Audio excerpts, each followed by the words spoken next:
मेरा नाम मानसी है और जब मेरी जिंदगी में ये सब हुआ तब मेरी उम्र 19 साल थी। मेरी माँ की मौत तब हो गई थी जब मैं सिर्फ 10 साल की थी और उसके बाद मेरे पापा ने मुझे पाल-पोस कर बड़ा किया। पापा एक बहुत बड़े बिजनेसमैन थे और हमारे पास किसी चीज की कोई कमी नहीं थी। लेकिन फिर भी मेरे दिल में हमेशा एक खालीपन रहता था, क्योंकि माँ के जाने के बाद घर में जो सन्नाटा था वह कभी खत्म नहीं हुआ। पापा मुझसे बहुत प्यार करते थे, लेकिन उनका प्यार अक्सर शक्ति के रूप में सामने आता था।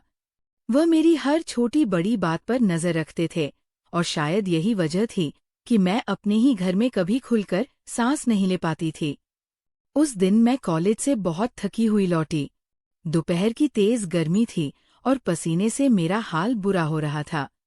जैसे ही मैं घर के अंदर गई तो मैंने देखा कि पापा ड्राइंग रूम में बैठे हुए हैं। मैं उन्हें उस समय घर पर देखकर हैरान रह गई, क्योंकि इस वक्त वह हमेशा ऑफिस में रहते थे। मुझे देखते ही उन्होंने मुझे एक गहरी नज़र से देखा, जैसे मेरे चेहरे को पढ़ने की कोशिश कर रहे हो। मैं थोड़ी घबरा गई और उनके सामने जाकर खड़ी हो गई। पापा ने अचानक पूछा, मानसी, आज तुम्हें कॉलेज से आने में इतनी देर क्यों हो गई? उनके सवाल का लहजा कुछ ऐसा था जैसे वह पहले से ही किसी जवाब की तलाश में हो। मैंने धीरे से कहा, पापा आज कॉलेज में एक्स्ट्रा क्लास थी इसलिए देर हो गई। पापा ने सिर से पांव तक मुझे देखा और फिर बोले, बस इतनी सी बात है। मुझे उनका ये अंदाज बिल्कुल अच्छा नहीं लगा, लेकिन ये कोई नई बात नहीं थी। कई सालों से मैं उनके इसी व्यवहार को झेल रही थी। उन्हें मेरी बातों पर भरोसा बहुत कम होता था और वो हमेशा ऐसे सवाल करते थे जैसे मैं उनसे कुछ छुपा रही हूँ। मैंने थोड़ा नाराज होकर कहा, पापा अगर आपको यकीन नहीं है तो आप ड्राइवर आलोक से पूछ सकते हैं। वह मेरे साथ ही था। आलोक हमारे घर में ड्राइवर था और करीब 24 से 25 साल का जवान लड़का था। वह पिछले कई सालों से हमारे घर में काम कर रहा था और पापा को उस पर पूरा भरोसा था। जब से मैंने कॉलेज जाना शुरू किया था, वही मुझे रोज कॉलेज छोड़ता और वापस लेकर आता था। शायद मेरे इतने कहने के बाद पापा को थोड़ा यकीन हुआ। उन्होंने कहा, ठीक है, जाओ अपने कमरे में जाकर फ्रेश हो जाओ, फिर हम साथ में खाना खाएंगे। मैं अपने कमरे में चली गई, लेकिन मेरे मन में अजीब सी बेचैनी थी। मुझे समझ नहीं आ रहा था पापा आज इतना अजीब व्यवहार क्यों कर रहे हैं। फ्रेश होकर जब मैं डाइनिंग टेबल पर आई तो पापा पहले से वहां बैठे थे। हम दोनों चुपचाप खाना खाने लगे, लेकिन मैं महसूस कर रही थी पापा बार बार मेरी तरफ देख रहे थे, जैसे वो कुछ कहना चाहते हो। मैंने हिम्मत करके पूछा, पापा क्या बात है? आप कुछ परेशान लग रहे हैं। लेकिन उन्होंने कोई जवाब नहीं दिया और चुपचाप खाना खाते रहे। उस रात में देर तक अपने कमरे में बैठी रही और सोचती रही कि आखिर पापा को मुझ पर इतना शक क्यों होता है। कॉलेज में मेरी एक बहुत अच्छी दोस्त थी जिसका नाम श्वेता था। हम दोनों लगभग हर बात एक दूसरे से शेयर करते थे। कई बार मैं उसके घर भी चली जाती थी। श्वेता का एक बड़ा भाई था, आशुतोष। वह पढ़ाई के साथ साथ अपने पिता के बिजनेस में भी मदद करता था। जब भी मैं श्वेता के घर जाती तो आशुतोष भी हमसे बातें करने लगता। वो बहुत समझदार और असमूर्ख लड़का था। कभी कभी वो श्वेता का कॉलेज छोड़ने भी आता था और उस दौरान हम सब साथ में बातें करते थे। मुझे हमेशा लगता था कि वह मुझे पसंद करता है, लेकिन मैंने कभी इस बारे में ज्यादा सोचा नहीं, क्योंकि मुझे पता था अगर पापा को इसके बारे में पता चला तो बहुत बड़ा तूफान खड़ा हो जाएगा। इसलिए मैं हमेशा उससे दूरी बनाए रखने की कोशिश करती थी। लेकिन शायद किस्मत को कुछ और ही मंजूर था। एक दिन जब मैं कॉलेज के बाहर श्वेता और आशुतोष के साथ खड़ी होकर बातें कर रही थी, तभी अचानक मेरी नज़र सामने खड़ी एक कार पर पड़ी। वह हमारे घर की कार थी और उसमें पापा बैठे हुए थे। मुझे देखते ही उनका चेहरा गुस्से से लाल हो गया। अगले ही पल उन्होंने कार का दरवाज़ा खोला और तेजी से मेरी तरफ बढ़े। मैं घबरा गई और कुछ समझ पाती उससे पहले ही उन्होंने मेरा हाथ पकड़ लिया और गुस्से में बोले, चलो मेरे साथ। मैं कुछ बोल भी नहीं पाई और वह मुझे कार में बैठाकर सीधे घर ले आए।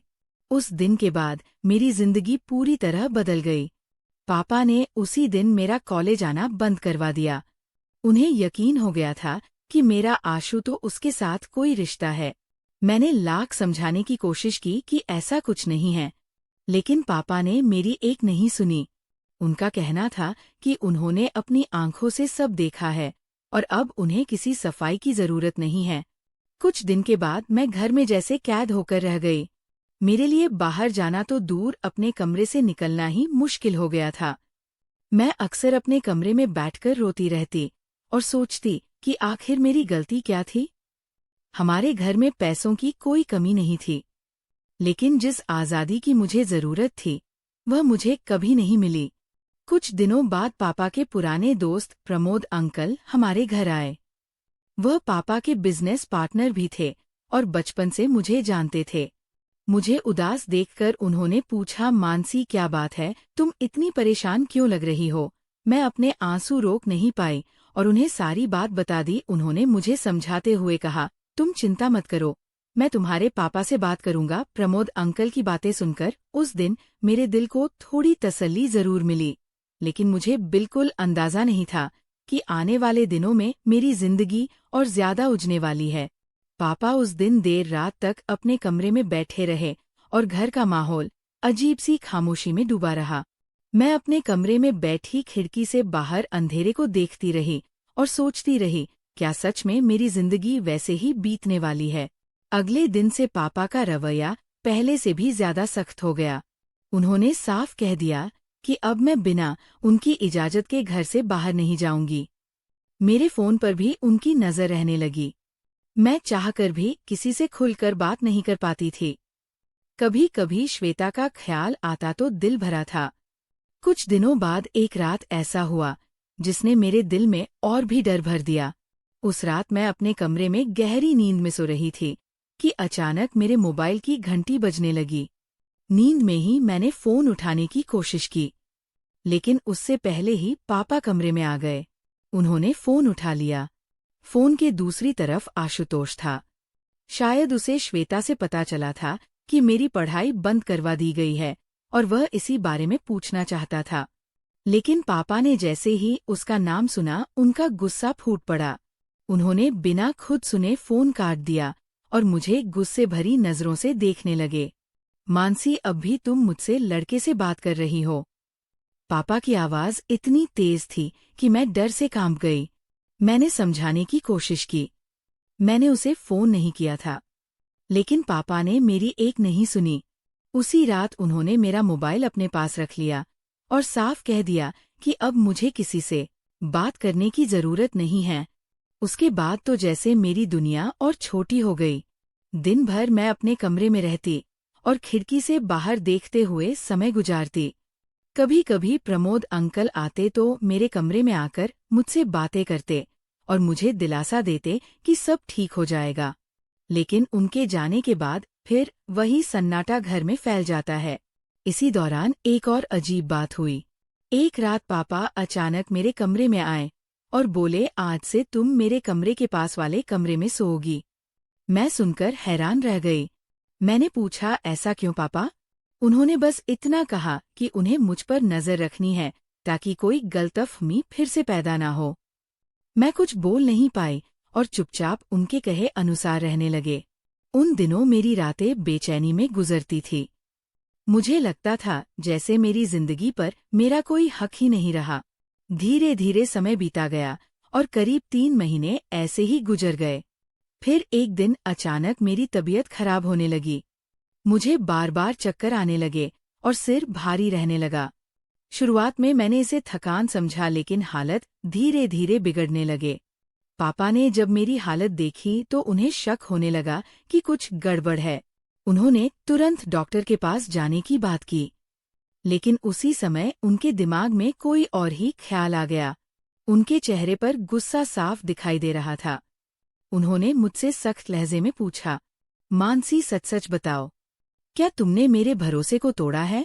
उनका ये सवाल सुनकर मैं हैरान रह गई। मुझे समझ नहीं आ रहा था वह क्या कहना चाहते हैं। मैंने बार बार कहा कि मैंने कुछ भी गलत नहीं किया, लेकिन पापा का शक खत्म नहीं हुआ। उसी दिन उन्होंने प्रमोद अंकल को घर बुला लिया। जब प्रमोद अंकल आए तो पापा ने उन्हें सारी बातें बताई। मैं वहीं खड़ी सब सुन रही थी और शर्म व दुख से जमीन में गड़ी जा रही थी। प्रमोद अंकल ने कुछ देर सोचने के बाद कहा, अगर तुम्हें लगता है कि मामला इतना गंभीर है तो एक ही रास्ता है कि मानसी की तुरंत शादी कर दी जाए, ताकि आगे कोई बदनामी ना हो। उनकी ये बात सुनकर मेरा दिल जैसे रुक गया। मैंने कभी सोचा भी नहीं था कि मेरी जिंदगी का फैसला इतनी जल्दी हो रहा है, इतने अचानक हो जाएगा। मैं रोती रही और बार बार कहती रही कि मैंने कुछ गलत नहीं किया, लेकिन मेरी आवाज ऐसे किसी तक पहुंच ही नहीं रही थी। उसी समय आलोक चाय लेकर कमरे में आया। पापा ने अचानक उससे पूछा, आलोक, अगर हम कहें तो क्या तुम मानसी से शादी करोगे? ये सुनकर मैं और आलोक दोनों ही हैरान रह गए। आलोक कुछ पल तक चुप रहा, फिर बोला, साहब आप ये कैसी बातें कर रहे हैं? लेकिन पापा ने उसे समझाया कि अगर वो शादी के लिए तैयार हो जाए तो उसकी जिंदगी बदल दी जाएगी और उसके परिवार की भी मदद की जाएगी। कुछ देर की चुप्पी के बाद आलोक ने धीरे से मेरी तरफ देखा और फिर बोला, अगर मानसी जी को कोई ऐतराज नहीं है तो मैं तैयार हूँ। मैं उस समय इतनी टूट चुकी थी कि मेरे पास मना करने की भी ताकत नहीं बची थी। कुछ ही दिनों में मेरी शादी आलोक से कर दी गई। पापा ने उसे एक फ्लैट भी दे दिया ताकि हम दोनों अलग रह सके। शादी के बाद जब मैं उस फ्लैट में आई तो मेरे दिल में अजीब सा खालीपन था। आलोक ने कभी मुझ पर किसी बात का दबाव नहीं डाला। वह हमेशा मेरी इज्जत करता और कोशिश करता कि मैं सहज महसूस करूं। हम दोनों अलग अलग कमरों में रहते थे और बस जरूरत भर की बातें करते थे। धीरे धीरे मुझे एहसास होने लगा कि आलोक दिल का बहुत अच्छा इंसान है। वह मेरी हर छोटी बड़ी जरूरत का ख्याल रखता था। समय बीतता गया और करीब 2 महीने गुजर गए। तभी मेरी तबीयत फिर से खराब होने लगी। इस बार डॉक्टर के पास जाने पर जो सच्चाई सामने आई उसने मेरी जिंदगी को फिर से हिला दिया। डॉक्टर ने बताया कि मैं 5 महीने की गर्भवती हूँ। ये सुनकर मेरे पैरों तले जमीन खिसक गई। मैं कुर्सी पर बैठी रह गई और मेरी आंखों के सामने अंधेरा सा छा गया। मुझे समझ नहीं आ रहा था कि ये सब कैसे हो सकता है, क्योंकि मेरी नज़र में तो मैंने कभी कोई ऐसी गलती की ही नहीं थी जिसके कारण मैं इस हालत में पहुंचती। मेरे दिमाग में बार बार वही सवाल घूम रहा था कि आखिर ये सब हुआ कैसे, लेकिन मेरे पास इस सवाल का कोई जवाब नहीं था। डॉक्टर ने कुछ जरूरी दवाइयां लिखी और आराम करने की सलाह दी। जब हम घर लौटे तो पूरे रास्ते में चुप रही। आलोक बार बार मेरी तरफ देखता रहा, लेकिन उसने मुझसे कोई सवाल नहीं किया। शायद वह समझ गया था कि इस वक्त मैं किसी भी बात का जवाब देने की हालत में नहीं हूँ। घर पहुंचने के बाद उसने मुझे आराम करने को कहा और खुद मेरे लिए खाना बनाने चला गया। उस दिन पहली बार मुझे एहसास हुआ कि कोई इंसान बिना किसी स्वार्थ के भी किसी का साथ दे सकता है। आलोक मेरे लिए वही कर रहा था जो शायद एक सच्चा साथी करता है। आने वाले दिनों में मेरी जिंदगी एक अजीब सी उलझन में गुजरने लगी। एक तरफ मेरे दिल में ये डर था कि मेरे पेट में पल रहा बच्चा खिसका है और दूसरी तरफ आलोक का स्नेह और देखभाल मुझे अंदर से कमजोर भी कर रही थी और मजबूत भी। वो हर सुबह मेरे लिए नाश्ता बनाता, मुझे दवाइयाँ देता है और मेरे साथ बैठकर बातें करता ताकि मेरा मन हल्का हो सके। धीरे धीरे मैंने महसूस किया कि उसके साथ रहते हुए मेरे दिल का डर थोड़ा कम होने लगा है। समय बीतता गया और मेरे गर्भ का 9वां महीना करीब आने लगा। उन दिनों में अक्सर खामोश रहती थी, लेकिन आलोक हमेशा मुझे हिम्मत देता था। वह कहता था, जो भी सच्चाई होगी एक दिन जरूर सामने आएगी, लेकिन इस वक्त में खुद को मजबूत रखना होगा। आखिर वो दिन भी आ गया जब अचानक मेरे पेट में तेज दर्द शुरू हुआ। दर्द इतना ज्यादा था कि मैं ठीक से खड़ी भी नहीं हो पा रही थी। आलोक तुरंत अब मुझे अस्पताल लेकर गया। डॉक्टरों ने कहा कि डिलीवरी का समय आ गया है। मुझे ऑपरेशन थिएटर के अंदर ले जाया गया और कुछ घंटों बाद मैंने एक बेटे को जन्म दिया। डॉक्टर ने बच्चे को मेरी तरफ दिखाने की कोशिश की। लेकिन उस वक्त मेरे दिल में इतनी उलझन और दर्द था कि मैंने अपना चेहरा दूसरी तरफ फेर लिया। मुझे लग रहा था जैसे बच्चा मेरी जिंदगी की सारी परेशानियों की वजह है। लेकिन उसी समय आलोक ने बच्चे को अपनी गोद में उठा लिया। उसके चेहरे पर एक अजीब सी खुशी थी। वह बच्चे को बहुत प्यार से देख रहा था, जैसे वो सच में उसका अपना बेटा हो। कुछ दिनों बाद हमें अस्पताल से छुट्टी मिल गई और हम घर लौट आए। घर आने के बाद आलोक ने बच्चे की पूरी जिम्मेदारी अपने ऊपर ले ली। वह रात में भी उठकर बच्चे को संभालता, उसे दूध पिलाने के लिए बोतल तैयार करता और उसे गोद में लेकर देर तक जलाता रहता। मैं ये सब देखती रहती, लेकिन मेरे दिल में भी एक दूरी थी। मुझे लगता था कि ये बच्चा मेरी जिंदगी की उस पहेली की आदत, जिसका जवाब अभी तक मुझे नहीं मिला। एक दिन मैंने हिम्मत करके आलोक से पूछा, तुम इस बच्चे से इतना प्यार कैसे कर सकते हो, जबकि तुम जानते हो कि ये तुम्हारा बच्चा नहीं है? मेरी बात सुनकर आलोक कुछ पल के लिए खामोश हो गया। फिर उसने धीरे से कहा, मानसी जी, मैं आपसे सच में बहुत प्यार करता हूँ और आपसे जुड़ी हर चीज मेरे लिए मायने रखती है। ये बच्चा आपके जीवन का हिस्सा है, इसलिए मेरे लिए भी उतना ही जरूरी है। उसके ये सब सुनकर मैं कुछ देर तक उसे देखती रह गई। मुझे समझ नहीं आ रहा था कि आखिर ये इंसान इतना अच्छा कैसे हो सकता है। बच्चे को जन्म हुए 1 महीना हो चुका था, लेकिन मैंने अभी तक उसे ठीक से अपनी गोद में नहीं लिया था। आलोक ही दिन रात उसका ख्याल रखता था। एक शाम मैं अपने कमरे में बैठी रो रही थी कि आलोक अंदर आया। उसने मुझे इस तरह रोते देखा तो उसके चेहरे पर चिंता साफ दिखाई देने लगी। वह मेरे पास बैठ गया और बोला, मानसी जी, अगर आप चाहें तो मैं आपको वह सच्चाई बता सकता हूँ जो शायद आपको सारे सवालों का जवाब है। उसकी बात सुनकर मैं तुरंत उसकी तरफ देखने लगी। मेरे दिल की धड़कन तेज हो गई। मैंने घबराते हुए पूछा, कैसी सच्चाई? आलोक ने धीरे से कहा, अगर मैं आपको सब कुछ बता दूं तो आपको मुझसे एक वादा करना होगा कि आप इस सच्चाई को सोच समझकर संभालेंगे और जल्दबाजी में कोई फैसला नहीं लेंगे। मुझे इस समय सिर्फ सच जानना था, इसलिए मैंने बिना सोचे समझे कह दिया, ठीक है, मैं वादा करती हूँ। तुम जो भी बताओगी मैं उसे समझने की कोशिश करूंगी। आलोक कुछ पल तक चुप रहा, जैसे मैं अपने शब्दों को चुन रहा हूँ। फिर उसने कहा शुरू किया, मानसी जी, मुझे काफी समय से कुछ बातें अजीब लग रही थी, लेकिन मैं कभी हिम्मत नहीं कर पाया कि आपको बताऊं। एक दिन जब आप घर में आराम कर रही थी, तब प्रमोद अंकल घर आए थे। उस दिन घर में पापा भी नहीं थे और मैं किचन में चाय बना रहा था। उन्होंने मुझसे कहा कि वो खुद आपको चाय दे देंगे और मुझे किसी काम से बाहर भेज दिया। मैं बाहर तो चला गया, लेकिन पता नहीं क्यों मेरे मन में एक अजीब सा शक पैदा हो गया। मैं कुछ ही देर बाद वापस लौट आया। जब मैं घर में दाखिल हुआ तो मैंने देखा कि प्रमोद अंकल आपके कमरे से बाहर निकल रहे थे और वो जल्दी जल्दी बाहर जाने की कोशिश कर रहे थे।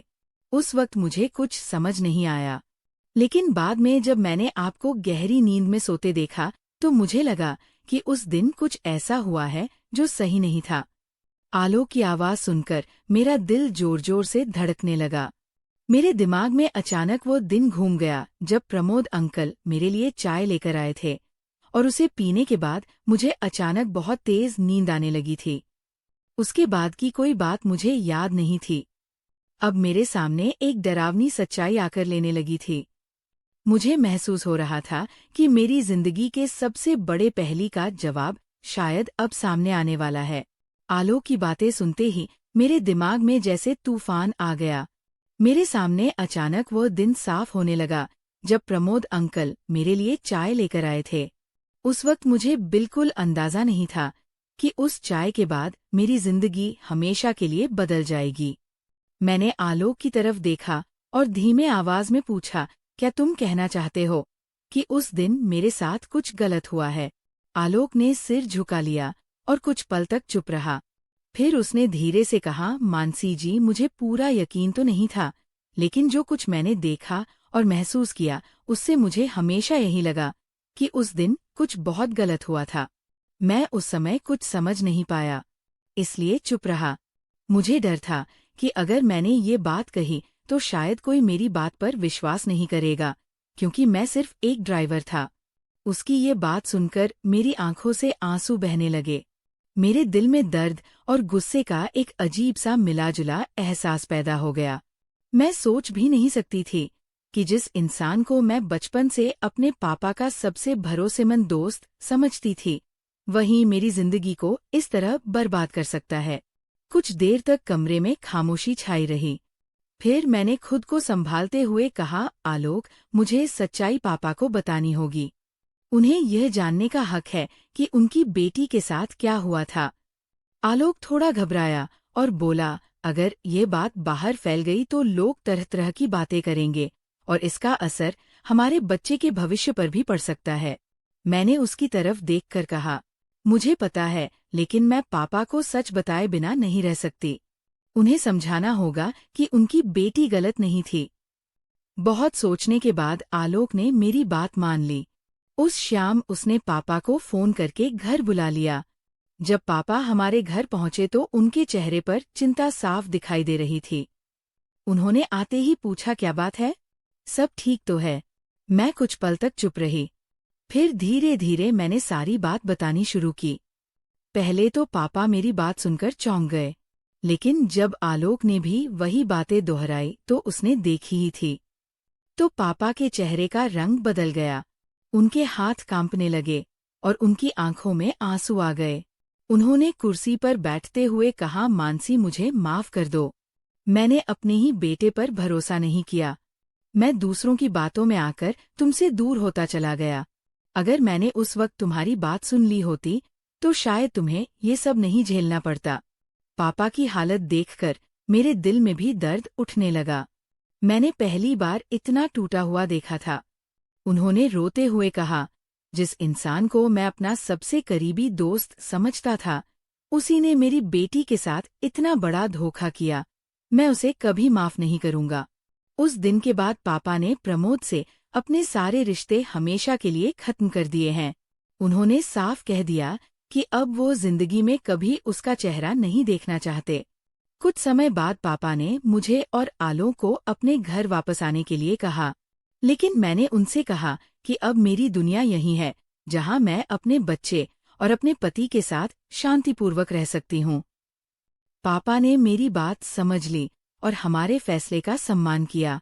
धीरे धीरे समय के साथ मेरी जिंदगी बदलने लगी। आलोक का सच्चा प्यार और उसका धैर्य मेरे दिल को धीरे धीरे भरने लगा। एक दिन जब मेरा बेटा मेरी गोद में मुस्कुरा रहा था तो मुझे एहसास हुआ कि वह किसी गलती का नहीं, बल्कि मेरी जिंदगी की एक नई शुरुआत का हिस्सा है।